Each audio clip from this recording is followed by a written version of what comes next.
G'day. Welcome back to the Best of the Rest podcast. I'm your host, Sticks, and over here is... Fraser. Good job, mate. Nailed it. I like those insert name here intros. Sort of make it fail-proof for you. Nice and easy. Get you onto the on the right track early on. Thank you. You're welcome. It's another race weekend at... Imola. Hey, this works well, doesn't it? Yeah. Imagine the whole podcast like this.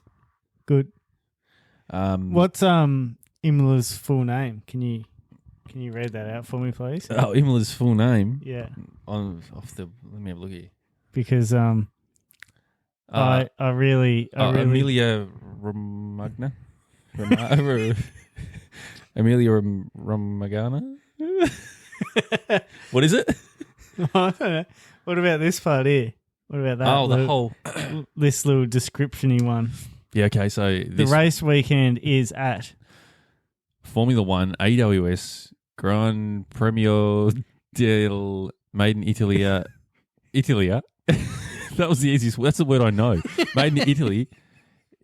E del Imola Romagna 2025. And we will refer to it for the rest of this pod as Imola. Beautiful job. You did well. Yeah, well, that was entertaining. Thank you. Italian's my second language. Oh, yeah, certainly. I can tell. I barely speak one. One. That's hard enough. I definitely haven't got English down pat at this point. All right, so Imola, an interesting track. Does Imola produce interesting racing? I think so. Okay, that's good. Yeah, I think we've had a few good races there. I like watching Imola. I've caught your disease. So what you're trying to do there is speak without me setting up the answer for you. Like, I've got to build the sentence and leave a gap for you to say a word. Yeah, see what happens. I need the insert answer here's. Yeah, and because you're only on your podcast L plates, so wait until the P plates before you start to build some sentences. Sorry. Okay. Was last year where Perez binned it a few times, was that Imola? Binned it a few times. Do you remember that track where Perez in quali binned it and then... No, in practice. And then... Just looking for a yes or a no. Fucking dick. Well, I don't know. You've stitched me up, cockhead. Sorry, we'll have to bleep that. Yeah, sorry, children. All the fans we've got that are underage, don't be like Freezer. No. Or Sticks. Or me. Yeah, was that... I'm pretty sure it was Imola where Perez bins it in the practice session and then he bins it in quali too. While you do some research, I guess the major talking points going into this weekend is going to be the battle at the top, as always. Is this track suited to McLaren? It is sort of a track with a few high to mid-speed corners, a few technical bits and pieces, and Red Bull did look quick in that first sector of Miami, which is more of a technical section. So maybe Red Bull might be a little bit more competitive there. I don't know about upgrade packages for this weekend. Whether any teams, I haven't heard anything about that. Yeah, I haven't heard anything in particular about packages that are arriving this weekend. I think Mercedes were working on some, Ferrari are working on some. I'm pretty sure McLaren and Red Bull are, but I'm not sure when or what. They don't normally sort of seem to talk about that until they do, they do that race preview, weekend preview on like the Thursday. Pre-race press conference kind of stuff. And on their YouTube channel, they have the hosts chat through this and that. But, so it's going to be an interesting weekend. And we've got Colapinto racing for Alpine replacing Doohan. So that's going to be an interesting factor to see how he performs, especially when there's supposed pressure on him after, this supposed contract, which I don't know how much I buy this, but he's got 5 races to prove himself, and then they will make the call between him and Doohan. So there's a bit more pressure to perform in comparison to last year, where it was very much you're filling in, you're doing a short roll. There's no pressure. Do what you can to to show what you've got. So, yeah, it'll be interesting to see how he performs under that. And there's going to be a lot of spotlight on him in particular this weekend, being his first weekend back. And, it's going to be all the chit-chat doing out, Colapinto in. I'm sure the media will be all over that, running with this, that, and the other. Have you found anything about that Perez comment from last year? A little bit. Thanks for holding the fort down for me while I was distracted. I can't multitask very well. That's fine, mate. So what I've found is Perez definitely crashed in FP3, where he went flying over a curb and smacked the barrier. But I can't find any other crashes. So I'm thinking it might just be an FP3 crash. I'm almost certain it was like Q2 or something that he binned it. It says he was knocked out in Q2, but it only says he crashed in final practice. I remember the track being a little bit greasy and he binned it, trying to push a bit harder than what he should have. But Perez did cause a bit of damage. The old Red Bull back when he was still knocking around there. What do we got here? Got a little qualifying highlights coming up. So what stands out for you going into this weekend, Freezer? What anything that you're looking forward, in particular, any teams you want to see? So I'm looking forward to, I guess, is the Colapinto replacement overdoing. So I'm looking forward to the fact of Colapinto coming in, a fresh face, and he raced last year, so it's going to be interesting to see how he goes in the Alpine compared to finishing off the year in the Williams. Obviously, it's going to be sad to not see Doohan here this race, and by sounds of things, not for the next few races, or maybe that might be his time done in F1. But yeah, just mainly interested just to see how Colapinto compares to what Doohan was achieving and what Gasly kind of has been or has been, showing promise for what the Alpine can achieve. So yeah, Colapinto replacing Doohan's the interesting storyline I'm looking forward to. It's going to be interesting to see how that plays out.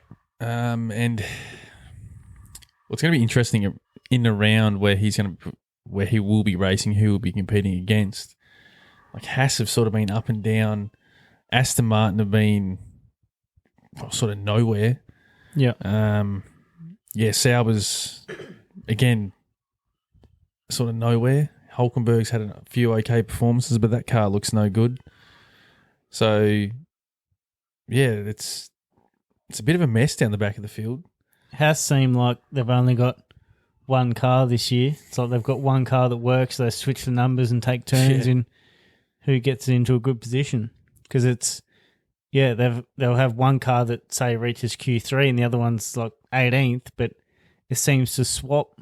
It's so weird, isn't it? Yeah, it's not just a driver outperforming the other or one doing badly. It's just so inconsistent for both of them. I don't know what's going on out there.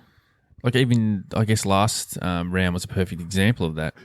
So if you go to the sprint qualifying, you had, if I have a quick look here, Ocon went 12th and Behrman was 20th.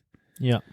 But then you go around to the qualifying for the race and you have Ocon was 9th and Behrman was 20th again. But the weekend before that, you had Behrman that wiped the floor with Ocon, and Ocon was second last, thereabouts. Yeah. So it's a weird setup. I don't know whether the drivers aren't comfortable with the car or if different tracks are suiting different drivers' preferences, or maybe they're just like literally experimenting there at Haas and with different setups and just trying to do a bit of a split test to see what works, what doesn't. Because they've got nothing to lose. They're not exactly in the hunt for points, so they need to test aggressively to try and get somewhere where they can get a few points on the board. Yeah, I don't know what they're kind of doing out there. Whether it's Yeah, they are literally just playing around with stuff, and one gets the upgrade or whatever that they're trialing that week, and the other one doesn't. Or yeah, I'm not sure, but there seems to be a bit of a split. It's consistent that there is a split, but it's just not consistent with who it is. And I think their points tally is a little bit deceptive, as in, what are they sitting sixth in the constructors and not too far behind Williams? But Williams has consistently outperformed them to this point of the season, but has had that one race where I think Ocon went fourth or fifth or something like that. Like had a really high finish and scored a bunch of points. So it's sort of skewed it out of, like you look at the points totals and you go, oh yeah, Haas are right up there with Williams. But over the 6 races, they've been sort of nowhere near them. But they've just had a couple higher points finishes, which has made it look a lot better than what it has been. It's been very inconsistent. But maybe a different track like Imola may suit them better. I don't know. I think time will tell. Yeah, well, I can see Haas getting some more consistent points and finishes that might kind of bring them a bit closer to where Williams are. But in the same respect, I can also see Williams getting some more consistent points and finishes than where they have been, and kind of jumping up a little bit too. So it might be interesting. It might be, maybe a top 4, then a 5th and 6th battle, and then a 7th to 10th battle. But yeah, not too sure just yet, and interesting to see how things pan out. Well, if you dig a little deeper into the Williams points tally as well, like most of those have come from Albon. I think he scored 30 points and Carlos is 7. So if Carlos does settle into that car and is thereabouts with Albon a little bit more like last round at Miami, then their points tally is going to accumulate quite quickly, and they'll be too far gone for anyone to sort of try and catch them from that back of the pack. So, yeah, I don't know. I think Williams, to this point of the season, I know we're only a quarter of the way in, but Williams has been the surprise packet and probably the team of the year to this point. Everyone else has sort of fallen thereabouts where you'd sort of roughly expect them to be. It's like Williams are the surprise packet and Ferrari are sort of the disappointment. A lot of people would banked on Ferrari being a contender for the constructors at this point, and they are so far off the pace at the moment that they could pretty much rule that out. Yeah, they're going to need a big swing to be able to try and fight for the title, both drivers and constructors. It's as simple as, if Ferrari don't deliver an upgrade package that has them battling for wins, then that's it. They're kiss it goodbye. No drivers. They're not going to be competitive in drivers or constructors. Like, that's just... Yeah, they might as well focus on next year. A few teams might have to make a decision here shortly. If they're not fighting up for main points and podiums, or wherever that team feels like they should be fighting, then maybe they need to change their focus to next year. Yeah. And to clarify on, like, when we say focusing on next year, it doesn't mean that they just forget about this year's car altogether. But it just means upgrade packages they bring to this year, they're going to have in mind of what they can actually learn about next year's car, if that makes sense. So the upgrade packages will be like, okay, well, we know that this falls in the same realm as what we'll be working with next year. So instead of just focusing on the outright pace of the car this year, we can bring packages in that teach us more about the upcoming year. Yeah. So, which may make this year's car faster, but it's not all about, like, okay, how can we make this car as fast as possible? It's going to be, what can we learn so that we can implement onto the next year's car and hopefully be up there in these new regs.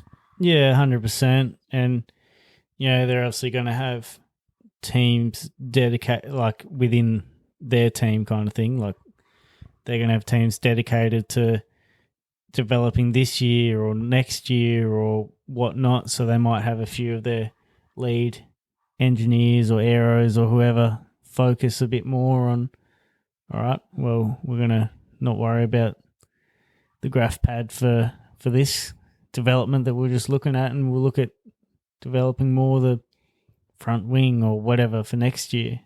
So Yeah. So yeah, that's I guess somewhat setting the scene of things to keep an eye out, and then you've obviously got the individual battles between teammates and then rivals for this race weekend. It'll be interesting to see how Antonelli backs up his strong performance from last race weekend. Ferrari to keep an eye on, see Hamilton, how his mood handles. Yeah. He seems pretty flat. Keeps it under wraps as well with his engineers, and if they can get on the same page. All right, so let's jump into some predictions for this upcoming race weekend. Lead us away with your pick for pole, Freezer. For my pole position, I've gone for a man that's been thereabouts most weekends, especially in qualifying. I've gone for George Russell. Oh yes. So he's been mixing it with the big boys, and the Mercedes were looking pretty quick last weekend, especially with what Antonelli was doing with it. So I've and that's as in qualifying pace. Russell was obviously quite quick in the races themselves, so I've gone for Russell to sneak a pole. Dare I say, to this point in the season, Russell has gone unnoticed. He's sort of been flying on the radar, even though he's been on the podium, but he just not a whole lot of chatter about him. No, that's right. Kind of just lurking away in the shadows there in the background, just picking up some good points, mixing it there and abouts. But yeah, for me, driver of the season. Yeah. After the first 6 rounds. Yeah, he's doing really well, especially with the car that he's kind of got with him. Definitely not the fastest car, but just ultimately consistent. Like his podiums and hasn't really put a foot wrong. Solid qualifyings. Yep. Yeah, very impressed. Very good stuff by Russ. Right, so I haven't really tried to reinvent the wheel here. I've gone Norris for pole. Yep. He's looked pretty rapid. I think it's either... I know we're only round 7, but I feel like it's starting to get to a critical point in the championship, the Drivers' Championship, that is, already. And if Norris doesn't put in a blinding performance and keep Piastri thereabouts, the pressure could start to build early, and that may not be ideal for Norris. So I think he really needs to put in a solid performance, and he needs to set himself as little work to do on the Sunday as possible. He doesn't want to be, starting, further back in the top 10 and giving himself a lot of work to do, which he's sort of done a few times to this point in the season. I think he might pull one out and put her on pole, which is, the pole's so hard to pick. Like, it's been less than a 10th for the whole season, which is just wild. It's exciting though, isn't it? Brilliant. Like, there's so many quick cars mixing it there and abouts. Like, I know, McLaren are picking up the major points more often than not, but the qualifyings are just that close and exciting that it can throw a spanner in the works real quick. It'd be interesting to see. Because just to think back a few seasons when Verstappen was super dominant. Yeah. Qualies, not that they were boring, but you just expected Verstappen to be on pole and then like, okay, who's going to be second? Who? And now this year, it's like, okay, that was an okay lap, but if they're a 10th off where they should be, well, that's you've turned a pole into probably 4th or 5th position. Yeah, and like, I know I'm a McLaren man, so I'm trying not to be biased here, but where you're still getting other guys fighting for pole positions, and McLaren are winning, but they've have to fight through the field a couple of times to actually get those wins. So it's still quite exciting in the race results. Okay, podium positions. Give me a 3, 2, 1. So in third, I've gone Norris. Ooh. Second, I've gone Piastri. Right. And for the win, I'm putting all my eggs in one basket pretty much. I've gone for Leclerc. of Bold call. Sure, that's not your left of field? Almost. It's almost to the point where if I just keep predicting him, he's going to have to win eventually. Between us, we've had a fair shout. Egging him on for pole, egging him on for podiums, and hasn't done much, but we're going to be right eventually. Yeah, no, Leclerc, like, he's a great driver. As we've said previously, the strategies and stuff that Ferrari are doing are actually normal this year so far.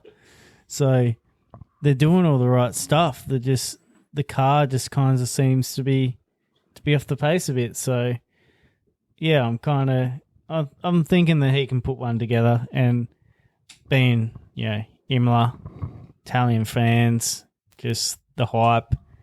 Yeah, why not? And then obviously Piastri and Norris second and third, because you can't really have a podium without the McLarens this year. So how do you see it playing out? Is it on raw pace? Is there a bit of mischief that goes on that maybe the McLaren boys come together and they've got to go and box for repairs? Or is there any vision there on how you see this coming to fruition, or is it just a bit of a vibes? So obviously I had Russell on pole, and then I haven't got him on the podium. So this is that, he's looking pretty quick. So I'm thinking maybe he'll put a quick lap in, and then something just happened with pit stop strategy or safety car or something like that. I think Leclerc will be there and abouts. I was considering maybe him for pole, but thought maybe Russell's probably been a bit more consistent in that regards. So a bit of vibes. Yeah, a bit of vibes. And then McLaren have just been around it, so I kind of thought they'll pick up the last couple of podiums and literally toss the coin for Piastri and Norris. I was kind of threw Piastri up there because he's been a bit more consistent with his wins of late. Very good. What do you got, Big Sticks? Right, well, again, I haven't really got anything crazy here. I've gone Verstappen third, Piastri second, and Norris to win it from pole. Yeah. Not a whole lot of thought process behind, because there's not much going on between my ears, but I know that. But yeah, I don't know. Verstappen, maybe if this track suits the Red Bull a little bit better than the higher speed tracks, then potentially he might be able to scrape together a podium because he's Verstappen and he's the GOAT. But yeah, I just think realistically at this stage, unless there's massive upgrade packages, I feel like the McLarens are going to be quick. So it's, again, like you said, toss of the coin, see what happens there. Yeah. Be nice to see Piastri just body Norris off the track and just extend his championship lead by a heap. But yeah, we'll see how she pans out. Okay, left of field. Left of field, I've gone Colapinto points. In the Alpine. Yeah. Woo. That'd be a big ask. Yeah. First race back for the young fella. New car, because obviously even last year he finished off the season in the Williams. I think Alpine, it's possible for him to score points, but those haven't really been about it. So I think it's obviously quite left of field, but hopefully not out of the question. We'll see how that plans out. I like that one. All right, so I've gone Aston Martin to score double points this weekend, so a double point finish with Alonso and Stroll. And even saying that feels wrong. Mate, they've just... Alonso hasn't been in great form. The car is shit. Stroll has somehow managed to drag it up and score a few points. I think it's almost like when teams are in that awkward position where they just don't have the raw pace, so they start throwing some out there strategies, and if they come together, you end up scoring points. It sort of feels like it's been a little bit like that for Stroll. There's been a few times where they've just gone a bit aggressive with it, and it's worked out, and he scored some decent points. But yeah, we'll see how that one pans out.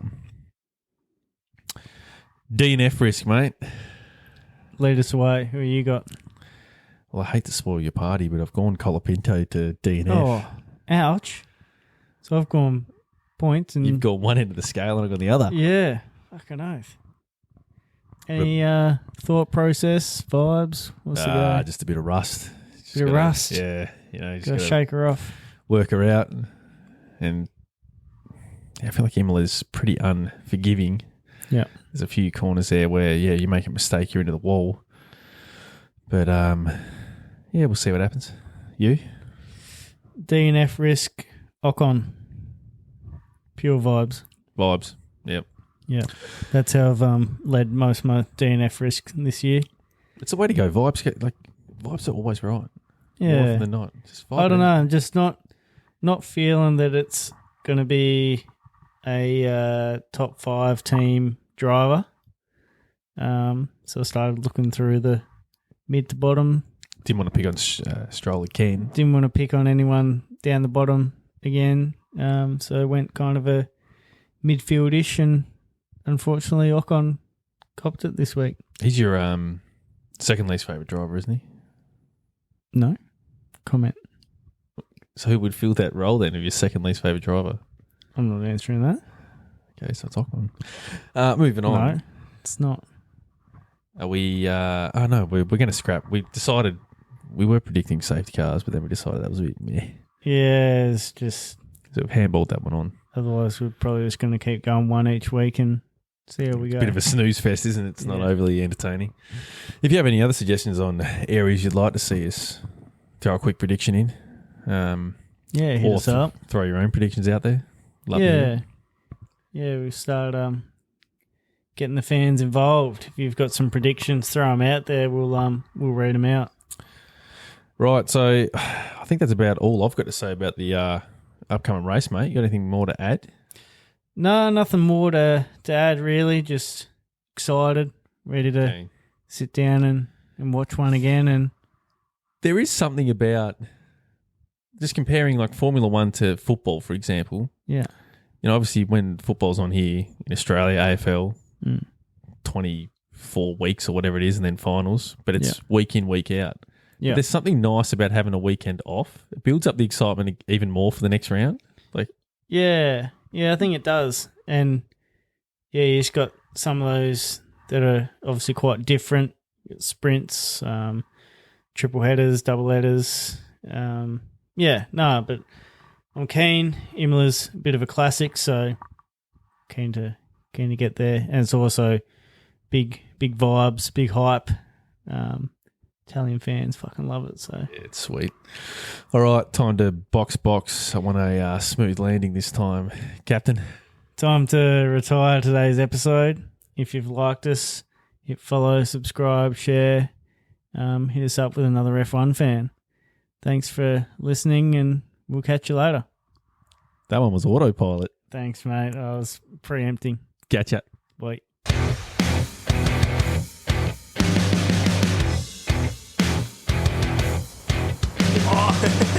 Look at this. This is not a dog. This is a piece of shit.